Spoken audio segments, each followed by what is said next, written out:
Hello there. Today we'll be reviewing the Marvel Select Rhino figure.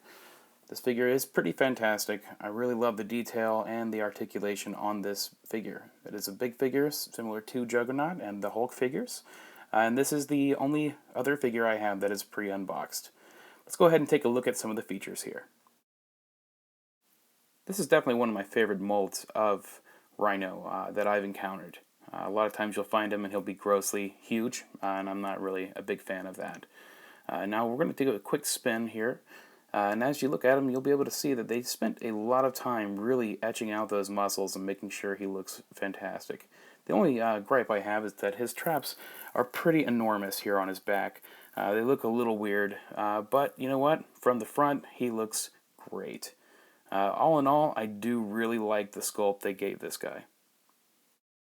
And bringing them forward here, we're going to take a look at some of the paint. I really enjoy what they've done with this character.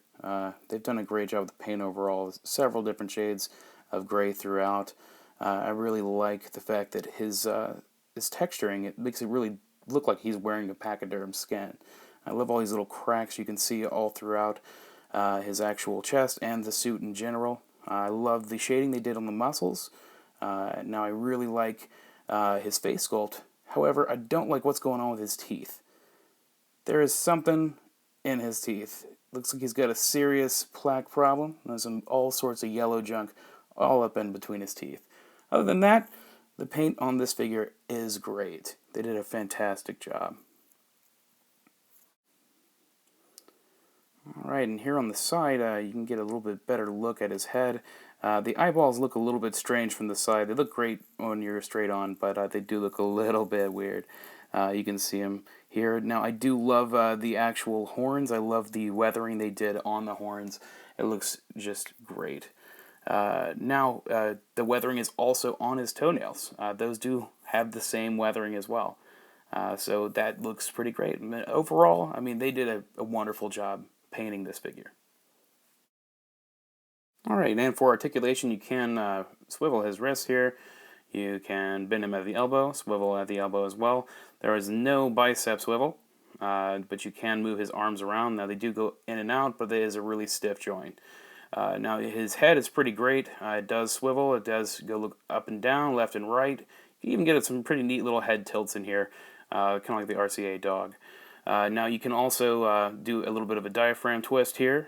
His thighs, they do swirl out. They do kind of go in and out as well. Now, the forward to back motion, there is not really anything on that. It could be wrong, but it is a really tight joint. Now, it does actually go forward and back and swivel at the knee, and same thing with the feet. They have a great pivot here. It does go up and down, and then you can see the pivot here as well. This is probably one of the most articulated big figures I've seen, and it is fantastic for that fact. It is very sturdy. Alright, so for size comparisons here, we have him with DC Universe Classics Deadman as well as the Marvel Select Juggernaut. As you can see, he is a little bit taller than Juggernaut because of that horn. Now, if you look at the top of his head and kind of imagine the horn not there, he is a little bit shorter, as he should be, than Juggernaut. I like the scale between the two. Rhino should not be as bulky and huge as the Juggernaut, so it's pretty good scale overall.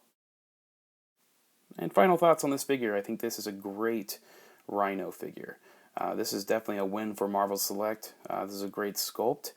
One thing that this actually has over a lot of the other big figures is that there's so much articulation in those knees and the feet that you're able to make sure that Rhino stays very sturdy.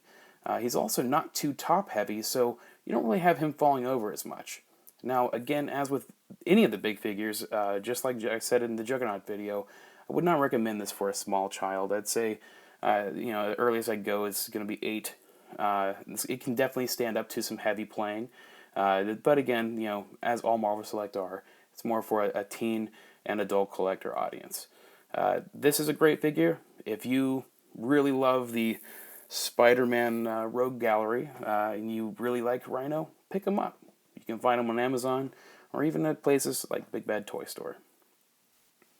Alright, and that is it for this review. I want to say thank you for watching it, and I will see you next time.